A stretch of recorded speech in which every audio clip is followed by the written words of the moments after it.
தினமும் ஒரு கோவிலில் இருக்கும் அறநிலைத்துறை அமைச்சர் 4.5 ஆண்டுகள் ஆகிவிட்டது.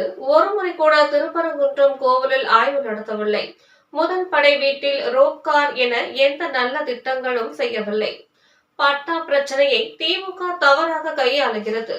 திமுக நிர்வாகிகள் தவறாக கையாளுகிறார்கள். 2 மாதம் பொறுங்கள். நிர்வாக திறமையால் அனைவருக்கும் தவறில்லாமல் பட்டா வழங்கப்படும். மதுரை புறநகர் கிழக்கு மாவட்டம் அவனியாபுரம் ஹவுசிங் போர்ட் பகுதியில் 1000க்கும் மேற்பட்ட ஏழை எளிய பொதுமக்களுக்கு நலத்திட்ட உதவிகள் நிகழ்ச்சி நடைபெற்றது. இதற்கு பகுதி செயலாளர் முத்துகிருஷ்ணன் தலைமை தாங்கினார். வட்டக்கழக செயலாளர் செல்லப்பாண்டியன் முன்னிலை வகித்தார். நலத்திட்ட உதவிகளை மதுரை புறநகர் கிழக்கு மாவட்ட கழக செயலாளர் சட்டமன்ற உறுப்பினர் வி ராஜன் செல்லப்பா, மாநில தகவல் தொழில்நுட்ப பிரிவு செயலாளர் VVR ராஜ் சத்தியன் ஆகியோர் வழங்கினார். இந்த நிகழ்ச்சியில் மாநில வர்த்தக அணி துணை செயலாளர் மீனாட்சி சுந்தரேஸ்வரர், மாவட்ட துணை செயலாளர் சந்திரன், ஒன்றிய கழக செயலாளர்கள் கோட்டை காலை, பார்த்திபன், பொன் ராஜேந்திரன், சேனாபதி, பகுதி செயலாளர் செல்வகுமார் உட்பட பலர் கலந்து கொண்டனர். நிகழ்ச்சியில் ராஜன் செல்லப்பா பேசியதாவது: கடந்த 4.5 ஆண்டு கால அதிமுக ஆட்சியில் எண்ணற்ற திட்டங்கள் எடப்பாடியார் செய்தார். குறிப்பாக மதுரையில் வளர்ச்சி திட்டங்களை செய்தார். ஆனால் திமுக அரசு இந்த 4.5 ஆண்டுகளில் மதுரையில் கருணாநிதி நூலகமும் ஜல்லிக்கட்டு அரங்கத்தை தவிர வேறு எதையும் செய்யவில்லை. ஆனால் முதலமைச்சர் மதுரைக்கு வந்தபோது வளர்ச்சி திட்டங்களை அமைய வேண்டும், அதற்காக சிந்திக்கிறேன் என்று கூறுகிறார். இன்னும் 2 மாதத்தில் திமுக ஆட்சி வீட்டுக்கு போக போகிறது. இந்த 2 மாதத்தில் என்ன திட்டங்களை செய்ய போகிறார்கள்? மதுரை மாநகராட்சியில் கடந்த 3 மாதங்கள் மேயர், மண்டல தலைவர் இல்லை. மக்கள் பணிகள் முடங்கி போய் உள்ளது. இன்றைக்கு தமிழகத்தின் கடன் சுமை 2 மடங்காக அதிகரித்து விட்டது. இதுதான் திமுக அரசின் சாதனையாகும். தமிழ்நாடு அறநிலைத்துறை அமைச்சர் முருகனின் முதல் படை வீடான திருப்பரங்குன்றம் கோவிலில் ரோப்காருக்கு 23 கோடி என்று கூறிவிட்டு 5 கோடி மட்டும் ஒதுக்கி உள்ளார். இதனால் பணிகள் நடைபெறவில்லை. தற்போது திருப்பரங்குன்றம் கோவில் கும்பாபிஷேக பணியும் அரைகுறையாகத்தான் நடைபெற்று உள்ளது. அறுபடை வீட்டின் முதல் படை வீடான திருப்பரங்குன்றத்தை பழனி, திருச்செந்தூர் போன்ற கோவிலுக்கு இணையாக நாங்கள் உருவாக்க நினைத்தோம். தற்போது திமுக எந்த முயற்சியும் எடுக்கவில்லை. தற்பொழுது இந்த 4.5 ஆண்டு காலம் அறநிலைத்துறை சார்பில் ஒரு முறை கூட கோவிலை ஆய்வு செய்யவில்லை. திருப்பரங்குன்றம் கோவிலை அமைச்சர் சேகர் பாபு ஆய்வு செய்யவில்லை. ஏனென்றால் வந்தால் தீபம் ஏற்றும் நிலை வந்து விடுகின்ற பயத்தில் அமைச்சர் சேகர் பாபு உள்ளார். இன்றைக்கு திமுக அரசியல் பெண்களுக்கு பாதுகாப்பு என்பது கேள்விக்குறியாக உள்ளது.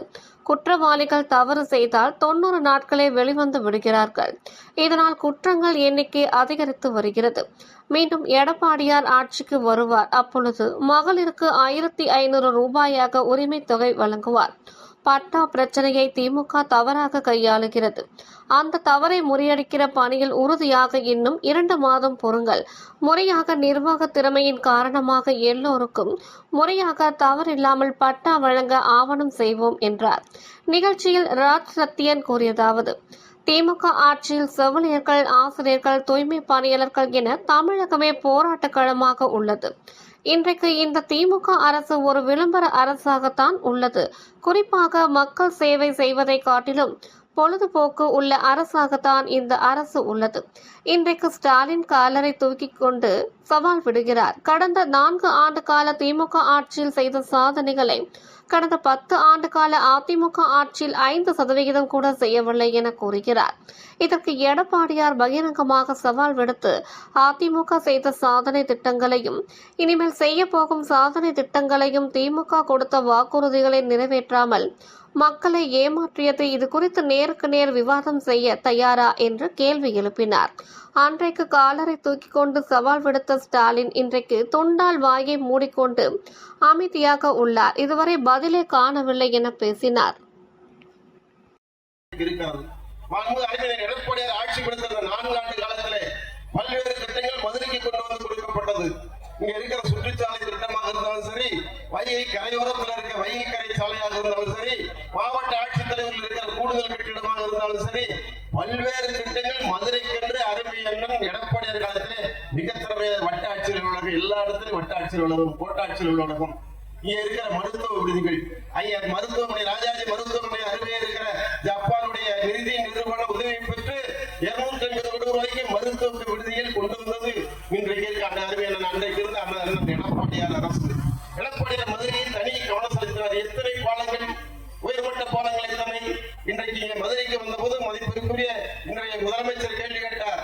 மதுரை வளர்ச்சியை பற்றி சிந்திக்கிறேன், மதுரை வளர்ச்சி அடைய வேண்டும் என்று சொன்னார். இன்றைக்கு 4.5 வருஷம் முடிஞ்சு போச்சு. இன்னும் 2 மாசம் தான் புரட்சி தலைவர் அம்மா பிறந்த நாள்.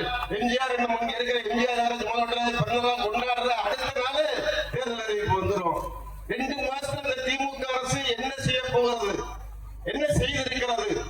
இவ்வளவு நாள் பார்க்காத இங்க இருக்கிற முதலமைச்சர் ஸ்டாலின் மதுரைக்கு வந்து நான் மதுரை வளர்ச்சி மீது ஆர்வம் கொண்டிருக்கிறேன் இருக்கிறார். 4.5 வருஷத்தில் செய்ய முடிய ஏறக்குறைய 1162 நாட்கள் செய்ய முடியாத திராவிட முன்னேற்ற கழக அரசு என்ன திட்டங்களை கொடுக்க போகிறது? இங்க 2 திட்டம் தான் கொண்டு வந்தாங்க. ஒண்ணு இங்க இருக்கிற அவரு அப்பா பேரால் அறிமுகம் ஒரு நூலகத்தை கொண்டு வந்தாங்க. ஒரு ஜல்லிக்கட்டு அரங்க அலங்காநல்லூருக்கு பக்கத்துல 15 கிலோமீட்டருக்கு அங்கிட்டு ஒரு ஜல்லிக்கட்டு அரங்கத்தை கொண்டு வந்தாங்க. வேற எந்த திட்டமாவது மதுரைக்கு கொண்டு வந்திருக்கிறார்களா? ஒரு அரசு கல்லூரி கொண்டு வந்திருக்கிறார்களா? ஒரு தொழிற்சாலையை கொண்டு வந்திருக்கிறார்களா? எந்த திட்டத்தை கொண்டு வராத அரசுதான் இன்றைக்கு இருக்கிற திமுக அரசு ஜம்பம் பேசிக் கொண்டிருக்கிறது. அவர் பேசுறாரு, நாங்க இதெல்லாம் நிறைவேற்றி காட்டணும்.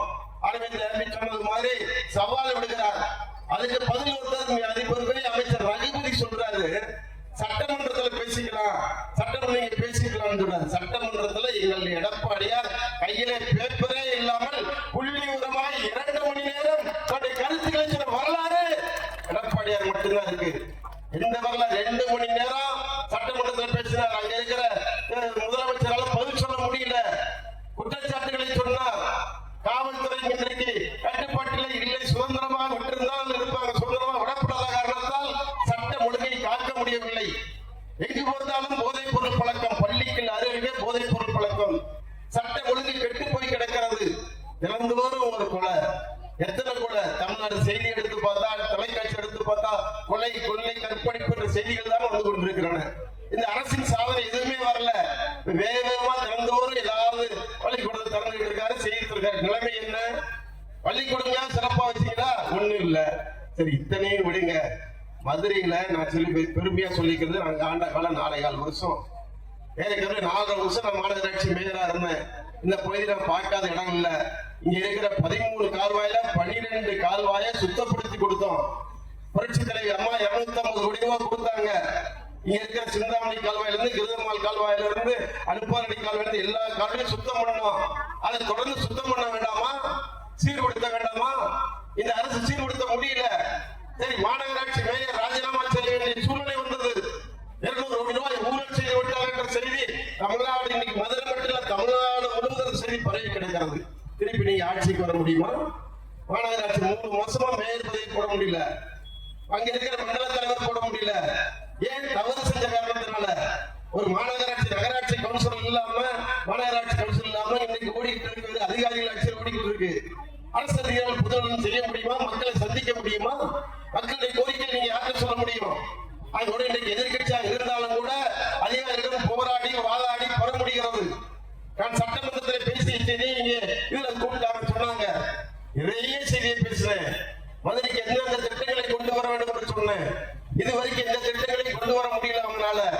ரோப்கார் சிஸ்டத்துக்கு காசி விஸ்வநாதர் கோயில்ல நீங்க கொடுங்கன்னு சொன்னேன். அவர் அங்க இருக்கிற அறநிலையத்துறை அமைச்சர் சேகர் பாபு உடனடியாக கொடுக்கிறேன்னு சொல்லி 23 கோடி ரூபாய் திட்டத்துக்கு 5 கோடி ரூபாய் ஒதுக்கினாரு. நிலைமை என்ன?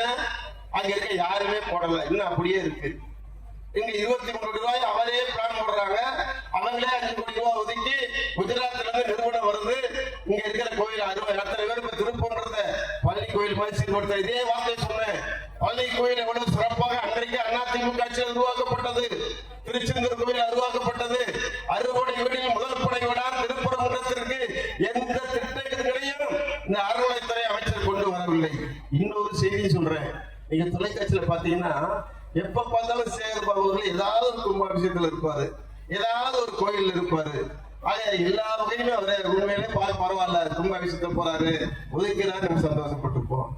ஆனா அறுபடை வீடு திருப்பரங்குன்றத்துக்கு 4.5 வருஷம் அறநிலையத்துறை அமைச்சர் இருக்காரு. தொலைக்காட்சி மூலம் கேட்கிறேன், இதுவரை ஒரு முறையாவது திருப்பரங்குன்ற கோயிலுக்கு அறநிலையத்துறை வந்து ஆய்வு செய்திருக்கிறாரா?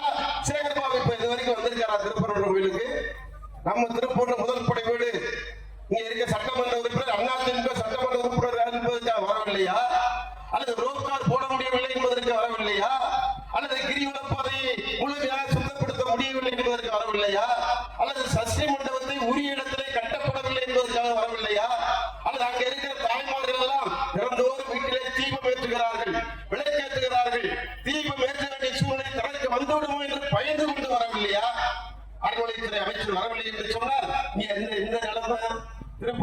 ஒரு சாதாரண கோயிலா திருக்கோயிலா அது புகழுக்குரிய திருக்கோயில் முதல் படை வீடு. இந்த முன்னேற்றம் சட்டமன்றத்துல அறிவிச்சாரு. நான் கேட்ட கேள்விக்கெல்லாம் பதில் சொன்னாரு.